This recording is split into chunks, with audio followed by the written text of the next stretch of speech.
استغفار کریں گے میں تب ان کی توبہ قبول کر کے ان کے گناہوں کی معافی عطا کروں گا، ان کی استغفار کو قبول کروں گا۔ تو کب تک ان کو بھٹکائے گا، کہاں تک گمراہ کرے گا؟ میرا بندہ جب بھی لوٹ کر آئے گا میں اسے قبول کروں گا، وہ جب بھی استغفار کرے گا میں اس کی استغفار کے نتیجے میں اس کے گناہوں کو معاف کروں گا۔ یہ ہے استغفار کی طاقت، یہ ہے استغفار جیسے وظیفے کی رب کی بارگاہ میں قبولیت۔ تو سامعین محتشم، یہ وظیفہ، اس کے لیے کوئی وضو کرنا شرط نہیں ہے، کوئی غسل کرنا شرط نہیں ہے، کوئی خاص حیت بنا کر مسجد میں جا کر بیٹھ جانا کوئی شرط نہیں ہے۔ آپ اٹھتے بیٹھتے سوتے جاگتے، دکان پر ہیں وہاں استغفار کریں، اپنے آفس میں ہیں وہاں استغفار جو ہے وہ پڑھتے رہیں، آپ اپنی سواری پر سوار ہیں، آپ وضو کوئی شرط نہیں ہے، وضو ہو تو اچھی بات ہے، نور علی نور۔ وضو نہیں بھی ہے، اٹھتے بیٹھتے سوتے جاگتے چلتے پھرتے، کاروبار میں ہوں، گھر میں ہوں، بچوں میں ہوں، دوستوں میں، آپ یہ وظیفہ، یہ کلمات اپنی زبان پر جاری رکھیں، استغفر اللہ استغفر اللہ استغفر اللہ، ہو سکے تو پورا پڑھ لیں، استغفر اللہ ربی من کل ذنب واتوب الیہ، استغفر اللہ ربی من کل ذنب واتوب الیہ۔ اتنا کلمہ آپ پڑھ لیں، رب کریم اپنی رحمت کے دروازے کھول دے گا۔ اور پھر سامعین محتشم، چونکہ انسان کمزور ہے، امام غزالی علیہ رحمہ نے احیاء العلوم کے اندر اس بات کو سمجھاتے ہوئے بہت پیارے جملے جو دل کو چھو جانے والے ہیں وہ رقم کیے۔ آپ فرماتے ہیں کہ انسان کے اندر اللہ تعالیٰ نے انسان کے مادے میں نیکی کے ساتھ برائی کو بڑی مضبوطی کے ساتھ ملا دیا ہے۔ انسان ہونے کے ناطے اس کے لیے ممکن ہی نہیں ہے کہ وہ ساری زندگی جو ہے وہ گناہوں سے بچا رہے۔ انسان ہے، کمزور ہے، کبھی نہ کبھی کہیں نہ کہیں کوئی چھوٹی غلطی اس سے سرزد ہو جاتی، کبھی کوئی بڑا گناہ اس سے سرزد ہو جاتا ہے۔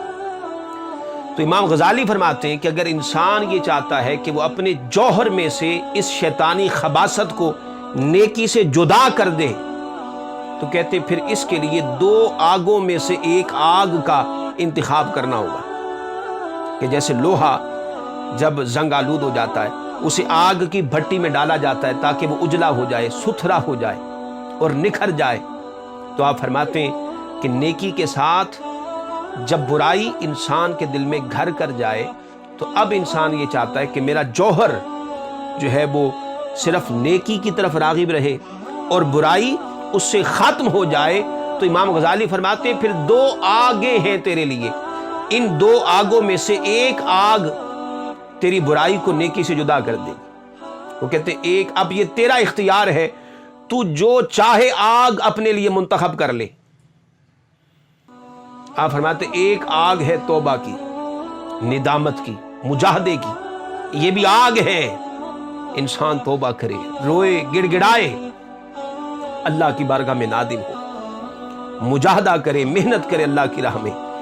ایک یہ آگ ہے، اگر چاہتا ہے اس آگ میں آنا کہ اس آگ کے ذریعے سے میں اپنے جوہر کی جو برائی ہے اس کو ختم کر دوں، کہتے ہیں توبہ کی بھٹی میں آ جاؤ، خود کو توبہ کی بھٹی میں جلاؤ، صبح و شام اللہ کو یاد کرو اور اپنے گناہوں کو یاد کر کر کے آنسو بہاؤ اور اس کی بارگاہ میں اس کے نادم بندے بن کر رہو اور مجاہدہ کرو۔ اور دوسری آگ ہے جہنم کی آگ، کہ اگر یہاں نادم نہ ہو سکے، توبہ نہ کر سکے، پھر جہنم کی آگ تو تمہاری منتظر کھڑی ہے، اس میں تو پھر جانا ہوگا۔ اگر چاہتے ہو وہ آگ منتخب کرنا اور توبہ کی آگ سے بچنا چاہتے ہو اور تمہیں توبہ کی توفیق نصیب نہ ہو سکے، پھر جہنم کی آگ کا انتظار کرو، وہی تمہاری برائی کو ختم کرے گی۔ آپ فرماتے ہیں اس سے کتنا ہی اچھا ہے کہ انسان دنیا کے اندر اس ہلکی آگ کو تسلیم کر لے، اس کی بارگاہ میں توبہ کرے، استغفار کرے، اپنے گناہوں پر نادم رہے، مجاہدہ کرے۔ یہ آگ کچھ بھی نہیں، یہ آگ کچھ بھی نہیں، لیکن اگر وہ آگ مقدر ہو گئی خدا نہ خواستہ، جسے دوزخ کہا جاتا ہے، جسے نار جہنم کہا جاتا ہے، تو پھر وہاں بچنے کا کوئی راستہ نہیں ہوگا۔ تو یہ کتنا آسان طریقہ جو ہے وہ حضور علیہ الصلوۃ والسلام نے ہمیں عطا کر دی۔ آقا فرماتے لکل داء دواء، آقا فرماتے ہر بیماری کی ایک دوا ہوتی ہے کہ انسان جب بیمار ہو جائے تو وہ ڈاکٹر کے پاس، طبیب کے پاس جاتا ہے اور اپنا مرض بتاتا ہے تو وہ اسے اس مرض کی دوا دیتا ہے تو وہ نتیجتاً تندرست ہو جاتا ہے، اس کا وہ مرض ختم ہو جاتا ہے۔ آقا فرماتے لکل داء دواء، ہر مرض کی کوئی نہ کوئی دوا ہے۔ وَدَوَاءُ الذُّنُوبِ الاستغفار، اور گناہوں کی جو دوائی ہے نا، گناہوں کی میڈیسن، گناہوں کا جو کیمیا ہے، جو گناہوں سے بچائے گا وہ کیا ہے؟ آقا فرماتے الاستغفار، وہ ہے استغفار۔ اللہ سے اپنے گناہوں کی معافی چاہو، استغفار کرو، استغفر اللہ، استغفر اللہ، اس وظیفے کو اپنی زبان پر جاری کرو۔